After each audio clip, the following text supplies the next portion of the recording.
원죄 교리가 뭐 설명돼야 되기 때문에 진화론이 안 되니 맞니, 그 논증 자체가 틀렸어요. 그냥 진화론을 믿으면 지옥 가냐 천국 가냐, 그게 이미 포인트에서 벗어난 거예요.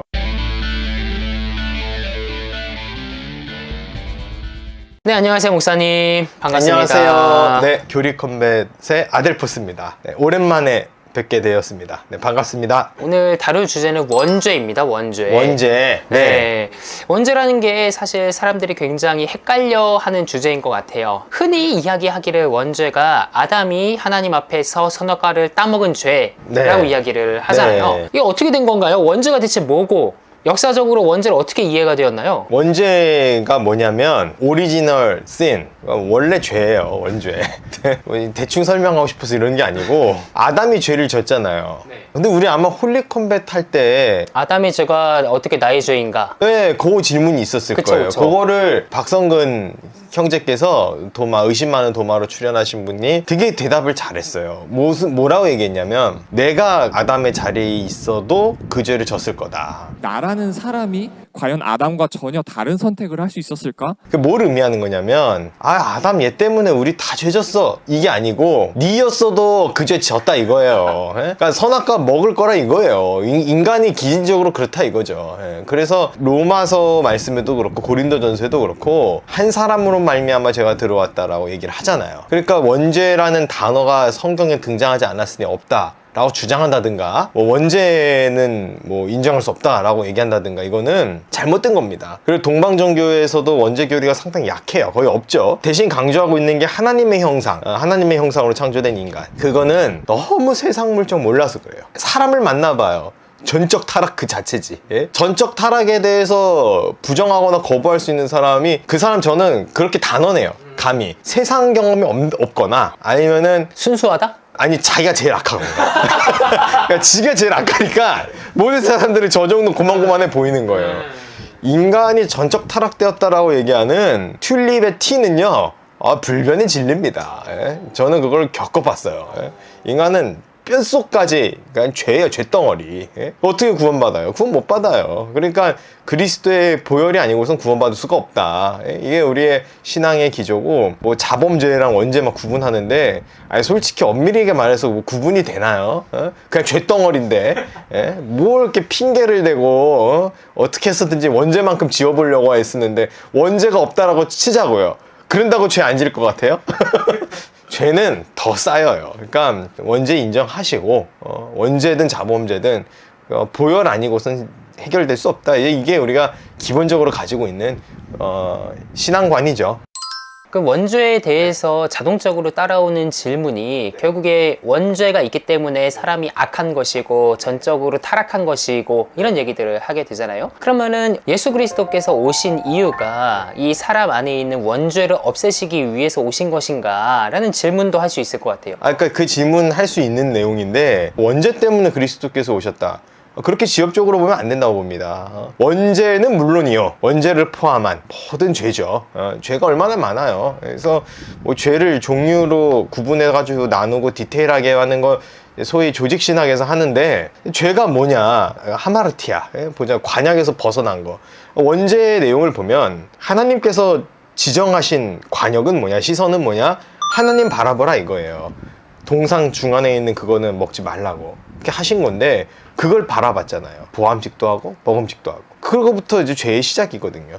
그러니까 관역에서 빗나간 상태예요. 근데 우리는 출생부터가 이미 빗나간 상태로 나왔다니까요. 그걸 뒤집어 쓴 거예요, 죄를. 그래서 교부 어거스틴에 따르면은 이 죄가 성적인 관계를 통해서 유전되는 걸로 설명을 하죠. 그건 이제 교부 시대 때 얘기고, 오늘날 그 원죄 교리에 대해서 지지받지 못한다는 거 많이 알고 있습니다. 그러나 왜 그렇게 설명했는지에 대해서 좀 이해를 할 필요가 있어요.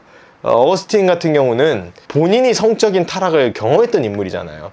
어거스틴에게 있어서 가장 큰 죄는 성적인 죄예요. 그렇기 때문에 내가 내 힘으로 도저히 끊어낼 수 없는 이 죄의 항목을 원죄 항목으로 넣고 싶은 거예요. 그러니까 그 어거스틴의 심정도 이해를 좀 하고 헤아려 봐야 되는 거지, 무조건 교부가 했던 이 교리는 잘못됐고 비판하고 그럴 게 아니라는 거예요. 그리고 어거스틴의 분석이 또 상당히 맞죠. 오늘날 성적인 죄악이 얼마나 많습니까? 눈으로 짓는 죄, 행함으로 짓는 죄, 마음으로 짓는 죄. 그래서 저는 그 원죄의 개념도 상당히 맞는 개념이다 생각하고, 죄가 유전된다라는 개념도 원죄의 측면에서 있어서는 전혀 틀린 얘기는 아니다, 이렇게 말씀드리고 싶습니다. 아우구스티누스는 사실 북의 유전자에서 원죄 유전이 된다라고 이제 주장을 했고, 그렇기 때문에 동정녀 탄생을 한 예수님께서는 원죄 없이 잉태가 되셨다라고 할렐루야. 주장을 네. 하고 있습니다.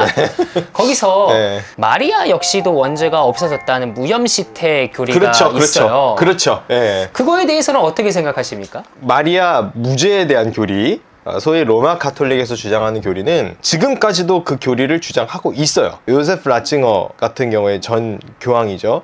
아예 마리아 무죄에 대한 책도 하나 써내서 성모를 흠숭해야 할 이유와 근거를 아주 탄탄한 신학적 근거를 갖고 서술을 했죠. 그러나 저는 개신교 목회자로서 동의하지 않습니다. 마리아가 죄가 없다라고 주장하면 마리아의 부모님도 죄가 없어야 돼. 죄 없이 나오려면 그럼 그 부모님도 죄가 없어야 돼. 그렇게 해서 계보를 타고 올라가면 아담이 죄가 없어야 돼요. 아닌 거예요. 그러니까 마리아도 죄인이에요. 마리아가 죄가 없어서 예수님이 죄가 없다가 아니고 성령으로 잉태되었기 때문에 예수님이 죄가 없는 겁니다. 마리아는 육신의 몸만 빌려진 거예요. 그런 의미에서 마리아가 굉장히 위대한 신앙의 인물이다. 오케이, 그건 맞는 말이에요. 신앙인으로서 탁월하죠. 아니, 성적인 경험이 없는데 자녀가 덜컥 생겨요. 그 유대 사회에서 어떻게 살라는 거예요? 죽으라는 것밖에 더 돼요? 근데 그거를 찬미하고 받아들이고, 마리아의 놀라운 신앙입니다. 마리아를 높이 평가하고 마리아의 신앙을 높여주는 거에 있어서 저는 동의해요. 근데 성모는 아닙니다. 예? 모친이죠. 물론 노골적으로 이렇게 비판하면은 로마 가톨릭에 대해 너무 단편적으로 말하는 거 아닙니까? 뭐 로마 가톨릭도 마리아를 믿는 건 아닙니다. 마리아를 그냥 흠숭하고 이렇게 자꾸 핑계를 대요. 예? 핑계하지 마세요. 마리아 이름으로 기도하잖아요. 하나님과 사람 사이의 중보자는 한 분이시니 곧 사람이신 그리스도 예수라. 성경에 돼 있어요. 왜 말씀대로 안 하는 거예요, 자꾸? 그래놓고 이거 가톨릭 신자들도 보나요? 그럼요.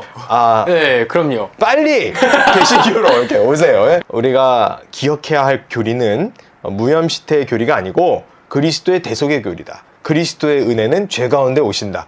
요 이해가 전제되지 않으면 자꾸 이게 흔들려진다고 생각해요. 그러면 아담 이후에 모든 사람들이 아담의 후손이라고 얘기하잖아요. 네. 아담을 어떤 대표자라고 이야기하면은 유전의 이야기를 빼고 얘기할 수 있거든요. 그거에 대해서는 어떻게 생각하세요? 아담을 어떤 대표적인 인물로 볼 것이냐, 아니면은 그게 이제 더 노골적으로 질문을 요약하면 역사적 아담에 대해서 어떻게 보냐, 이렇게도 볼 수 있는데, 아담 그거를 이제 일반 명사격으로 봐서 인류의 대표 이런 개념으로 이해하려는 그런 추세가 있더라고요. 택도 없는 소리 하지 말라고 했어요. 어림없는 소리. 성경에 나와 있어요. 이 성경을 무슨 역사적 사실로 보냐, 그런 고리타분한 생각 버려라, 뭐 이런 소리들을 하시는데, 웃기는 소리 하지 말라는 거예요. 저 성경 나오잖아요. 인류 최초 바울도 언급을 하는데, 예? 그리고 그 아담 한 사람으로 말미암아 죄가 들어온 거를 그리스도로 말미암아 그걸 끊어내는 거예요. 둘째 아담이신 예수 그리스도로. 그리스도께서 대표성이 있다고 해서 그리스도라는 인물이 없었던 게 아니잖아요. 역사 속에 실존하셔서 이 땅에 강림하셨단 말이에요. 마찬가지라고 봐요. 예수님께서도 실존했기 때문에 아담도 실존한 거예요. 그래서 번 포이트레스라는 신학자가 얘기하는 역사적 아담 부분과 아주 짧은 소책자가 있거든요. 저는 아담 역사적 인물로 봅니다. 아예 정직하게 신앙해요. 그냥 성경에 기록되어 있잖아요. 그러면은 미련하다 소리 듣고 뭐 학문이 결여됐다 소리 듣고 하는데, 제가 요즘에 생각이 많이 바뀌었어요. 성경에 기록되어 있는데 뭘요? 믿음의 사람들은, 신앙인들은 기록되어 있는 말씀을 받아들입니다. 그러면 문자주의냐 뭐 근본주의냐 그러는데, 좋아요. 근본주의입니다. 여러분, 근본이 얼마나 중요한데. 근본이 없으면 다 무너지는 거예요. 펀더멘탈. 그리고 속된 말로 자유주의시나 근본주의가 얼마나 많은데요. 아담은 절대 역사적 인물이 아닐 것이다. 그거 설정한 거 아니에요. 왜 자기네들은 그런 주장하고 그러면서 그거 학문적으로 포장해놓고서 아담이 역사적 인물이다라고 주장하는 거에 대해서 무식하다 그러고 과학적 이해가 결여되었나니 근본주의자라는 이런 공격을 해요? 천국 가서 아담 만나면 어쩌려고 그래요? 그렇잖아요. 역사적 인물일 수 있어요. 저는 그 가능성을 왜 자꾸 배제시키려고 하냐 이거예요. 그리고 역사적 인물이 아니어야만 합리적인 신학이고 그렇습니까? 아니에요. 저는 역사적 아담 지지하고 역사적 아담을 지지하는 신학자들 많이 있습니다. 저는 그런 부분에 있어서 원죄의 시작도 아담이고 그것이 역사적인 인류의 첫 스타트로 저는 봅니다. 예, 그래서 인류의 시작은 죄와 함께 시작되었어요. 예, 그래서 죄와 함께 멸망당하는 게 우리 인류의 예정의 지표예요. 근데 이 죄와 함께 멸망당할 인간을 구원한 게 누구냐고요. 예수 그리스도예요. 그러니까 포인트는 구속의 은혜에 있는 거지, 뭐 진화론을 믿으면 지옥 가냐 천국 가냐, 그게 이미 포인트에서 벗어난 거예요. 이치학의 홀리 카운터 하나 가겠습니다. 인간의 입장에서는 충분히 이해하고 신앙으로 받아들이기 굉장히 유익하다라고 생각을 합니다. 근데 저는 구약학자로서 네. 근본적인 질문을 딱 던지고 싶은 거예요. 그럼 아담 이전에는 죄가 없었는가 하는 문제이죠. 아담 이전에 사람이 없었습니다. 그렇죠. 네. 근데 아담을 네. 네. 아담을 유혹한 뱀은 어디서 나는가? 또 저런다. 네. 네. 아담이 선악과를 따먹은 것이 원죄다라고 했을 때, 그러면은 아담을 그렇게 유혹하게 만든 뱀은 그거는 죄가 아닌가? 만약에 그거를 죄라고 치면은 그 원죄의 문제랑은 좀 다르게 또 접근을 해야 되는 것인가? 오, 이런, 날카롭네. 네, 이런 질문이 제가 있거든요, 사실. 네. 그러니까 이 뱀이 뭔가를 상징하고 있다라는 거는 우리가 충분히 알죠. 그래서 밀턴의 신라원 작품을 보면 타락된 천사가 뱀 안에 들어가서 하와를 꿰는 걸로 그렇게 이제 설명이 되고, 이게 유대 전승사부터 해서 우리 성경엔 기록되었지 않음에도 불구하고 이미 그런 줄 알아요, 많은 사람들이. 좀 말씀을 드리면 성경 외의 자료지만 인간의 상상력과 문학적 감수성의 토대로 그 전통성 안에서 파생되어진 내용들에 대해서 너무나도 강력한 알레르기 반응을 일으킬 필요는 없다고 생각해요. 그러니까 어떻게 해서든지 설명하기 위해서 하나의 문학적 장치와 이 맥락들을 동원한 거기 때문에 어느 정도는 이걸 뭐 이단시하거나 정죄할 게 아니고 그런 감수성으로 이해할 수 있겠다라는 거예요. 자, 그러면 여기서 이제 교리적인 문제가 생기는 게, 아담이 지은 죄가 원죄인데 그럼 엄밀하게 따지면 죄는 뱀이 먼저 지었잖아요. 이러고 간단 말이에요. 근데 하나님의 순서에 있어서는 사람이 먼저인 거예요. 그러니까 이것도 은혜거든요. 뱀이 죄를 졌든 코뿔소가 죄를 졌든 동물이야 어쨌든. 예? 하나님의 관심은 누구에게냐? 당신에게 있다는 거예요. 구원받아야 할 대상들이. 뭘 보여주고 싶은 거냐면, 하나님께서는 어떤 대상물을 창조하실 때 자율성을 허락하신다라는 걸 보여주는 거예요. 그러니까 인간 이전에조차도, 심지어 시중드는 천사조차도. 그러면은 그걸 전제로 했을 때 뭐 은혜가 안 되고 막 불쾌하고 그런 게 아니잖아요. 오히려 설명이 되고, 물론 그게 올바른 설명이 아니냐는 좀 논의가 필요해요. 올바르지 않은 설명일 수도 있어요. 근데 모르잖아요. 어쨌든 인간은 설명해야 되고 알고 싶고 뭔가를 해석해내려고 하려는 노력이 필요하단 말이에요. 그 노력 과정 중에서 나온 내용이기 때문에 원죄는 아담으로부터 시작된 건 맞고, 그 전에 죄의 모형들과 뱀이 상징하고 있는 부분들에 대해서 우리 인간이라는 존재는 끊임없이 유혹받는 존재구나, 연약하구나 라는 지점을 이해해야지. 자꾸 포인트가 어디가 있냐면, 얘가 먼저 죄졌잖아 요걸로 가 있어요. 그게 하와랑 뭐가 달라요? 아담이랑 뭐가 달라? 아담이 당신이 창조한 여자가 그렇게 했다. 결국 그게 무슨 얘기인 줄 알아요? 핑계를, 원죄의 근원을 하나님한테 돌린 거예요. 하나님이 죄 만든 거잖아요. 이렇게 가는 거예요. 하와는 뱀이 줬다 그러잖아요. 뱀은 하나님 탓해야 되잖아요. 순서가 그렇게 되는 거잖아요. 그러니까 왜 고난이 있습니까? 왜 악이 있습니까? 왜 죄가 있습니까?에 대해서 그 원인을 꼭 하나님한테 돌려요. 어떻게 그랬습니까? 그 파렴치한 그게 원죄야. 그 원죄의 근원을 하나님께 돌리려는 그 악한 태도, 그거 죄덩어리란 증거입니다. 그래서 그거 끊어내기 위해서 그리스도께서 오셨잖아요. 그러면 원죄를 자꾸 얘기하기 전에 우리가 원시복음을 봐야죠. 창세기 3장에 나와 있는 원시복음. 뱀의 머리를 부술 자, 여자의 후손으로 오신다고 하잖아요. 뭡니까? 구약학자로도 이거는 다른 대답이 안 나와. 예수 그리스도 말고 대답이 안 나온다고.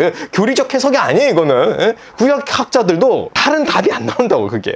어떻게 볼 건데요? 여자의 머리를 부술 자 누구겠어요? 그리스도밖에 없어요. 그러면은 어떻게 봐야 되냐? 감리교의 창시자 존 웨슬리는 오리지널 신이라는 자기 원죄라는 설교에서 이렇게까지 얘기해요. 죄? 주님 아신 거예요. 근데 그 전에 아담이 죄를 졌기 때문에 그에 대한 방편으로 그리스도의 구속 사건을 예정하신 게 아니고, 이미 그리스도께서 죽으시고 피 흘리시고 구원하기로 먼저 작정된 거예요. 그 다음에 죄가 따라왔기 때문에 아담이 죄 짓는 원죄조차도 복되다고 그런단 말이에요. 그게 올바르다 아니다는 건 제가 하고 싶은 판단은 아니에요. 다만 그 정도로까지 관점과 초점이 어디 놓여있냐? 그리스도의 구속의 은혜에 놓여있는 거예요. 그러니까 내가 구원받고 죄가 지워졌다라는 거에 자꾸 포인트를 두지 않고 그 죄 자체에 집착하려는 행동, 악 문제 자체에만 집착하려는 그 행동, 그게 저는 죄가 아닌가 그렇게 좀 생각을 하고 싶습니다. 그렇게 아담의 죄를 속하기 위해서 예수 그리스도께서 십자가에서 피 흘려 사망하셨잖아요. 그러면 원죄는 지금 없는 건가요? 죄는 왜 없어? 있죠.